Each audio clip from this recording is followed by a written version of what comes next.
and this.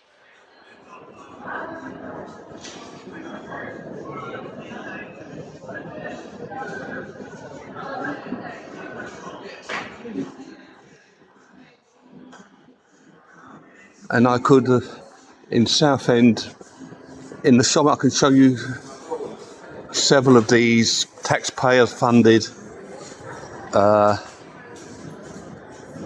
victim protection, shall we say, or victimhood care.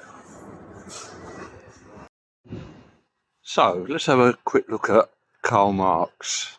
I'm not going to give you an history lesson, a full history lesson. You can look him up. But Karl Marx was around in the 1800s. I just want to tell you some of his fruits.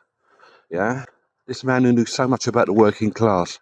He was a dirty, filthy, and I'm talking about hygienically, lazy sponger. All his life he sponged off his family and his friends. He was apparently an horrible person. Yeah, he used his friends to the last. He was intelligent, but he knew nothing of the world, only in his brain and in books. And he looked at history through a lens, all of history, human history, through the lens of class, the oppressed and the oppressor. Anyone who owned property and above, so middle class and rich, were the oppressors, and the working class were the oppressed. And if you read his Communist Manifesto, it's not that big, you'll have a look at his twisted ideology. He foresaw that it needed a revolution, and his actual predictions didn't quite come out right. However, in a way, they are coming out right. So, bear in mind, victims, yeah? Victims, the working class, and the oppressor, the middle upper class, the bourgeoisie. Right, let's jump forward to what I showed you with these taxpayer-sponsored, I don't know what you want to call them, shops, yeah? The first one you see, the neon light, a right to friendship, a right to a social life. Now, there's young people coming in here, going in there, you know, struggling with various things of what this crappy modern world, these schools and universities are pushing on them, and they're telling them that if they don't have friends or they don't have a social life, then there's something wrong with others because it's their right.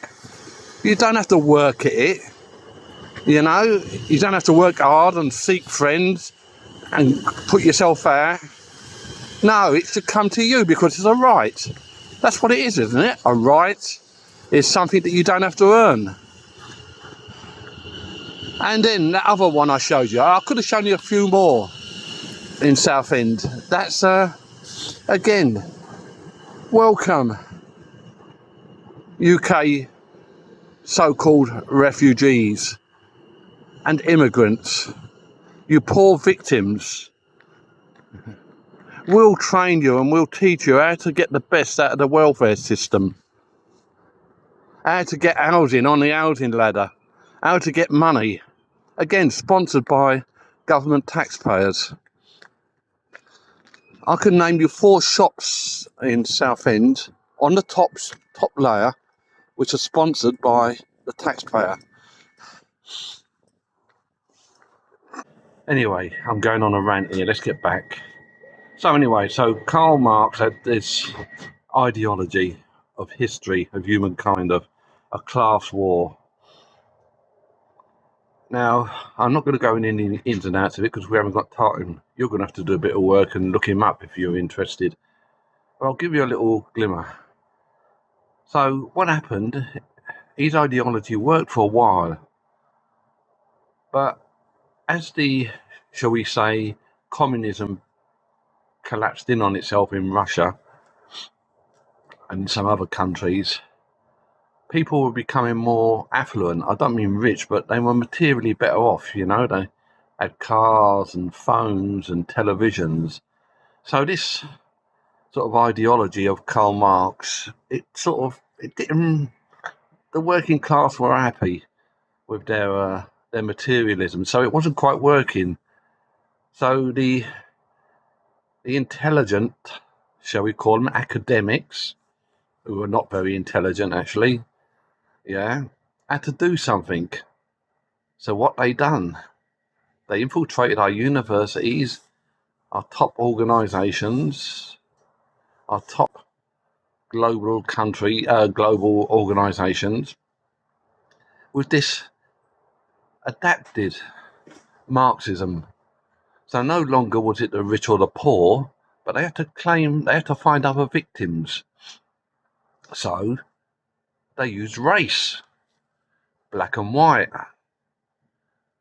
And then as sort of racial tensions eased in Europe and the West, again, this adapted Marxism wasn't working quite so well. So they had to find other victims. So what do?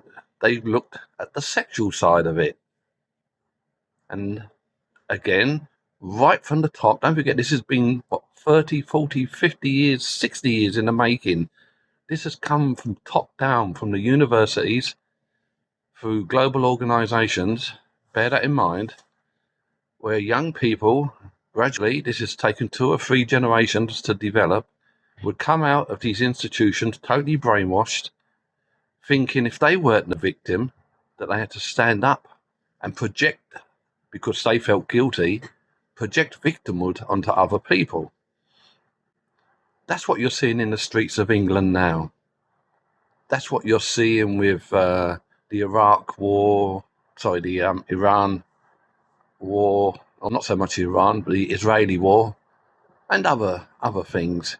You will notice that in this country, wherever there's a demonstration against this country, you'll see the Socialist Worker Party there, the Communists, you'll see them there. So it's not rich or poor, it's not black or white so much, although it's still there a little bit. It's feminism, man against woman, and then sexual ideologies. Because in Marxism, there's neither a male or female, not as Karl Marx thought it, but it was an outgrowing of these thoughts. It's all a level playing field. You don't have to earn to have a house. You don't have to earn to have clothes. It's your right to have it. And anyone else who's got more than you is an oppressor. And then we go on to the slave trade, which the white Europeans finished, outlawed it. The English did. Doesn't exist in this country, doesn't exist in Europe, yet it still exists in Africa and Islamic countries, but no one's on the streets about that. And again, I'm going off on a tangent because it's such a deep subject. But what I want to try and get over from my perspective is I ate it. I ate it with every bit of my life, my blood. I ate it. Marxism, communism. I don't hate the people. I feel sorry for them. But if they use this weapon of Marxist communism against me, I'll go backward at them with every breath that I've got. Now, what's happening now, what we're seeing is that the communists, the Marxists, are sleeping with the Islamists. Now, there's an historic pattern what we can learn, which they don't seem to have learned, because the lefties and the globalists think that they're smart, and that they will win. They will win this. But history tells us another thing. If we look at Iran, it was the left-wing communists that supported the Islamists. And as soon as the Islamists got in power, they basically executed hundreds and hundreds and hundreds of the lefties. Because Islamism, historically, it grows. And it's no longer by war, it's by infiltrating, by outpopulating the indigenous populations. So Marxism, communism, which wants to break down nations and nationhoods, opens the borders because it wants to break down barriers. That's their plan. And they don't care who comes in. They really don't care who it is, as long as they tear down the social order. That's what's happening at the moment. Now, I don't care. I don't plan standing about waiting for one of them to be the victor. I'm going to do something now. Many other people, British and English people, are standing up and doing something now. We will use the law. We will fight against bad laws. We will do everything that we can. But the danger is, and history tells us that, when people can no longer trust a government or its laws, and it doesn't feel like it's working for them, they rebel, they revolt.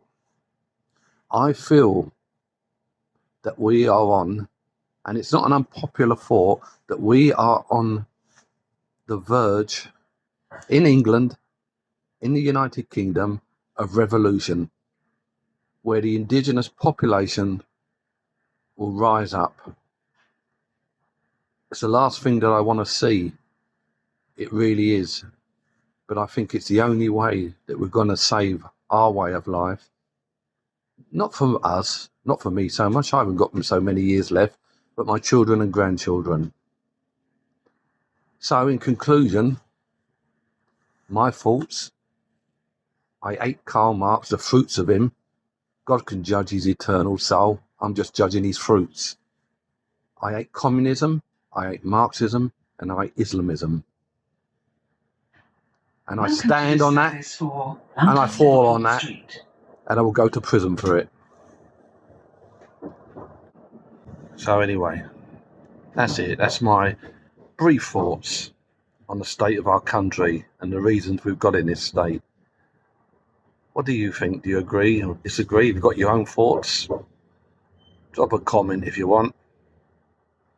And if you share and like it, the algorithms might like it, and you never know, it might get around to other people. That's up to you. Anyway, God bless. It's John, the crazy Englishman, signing off. Take care.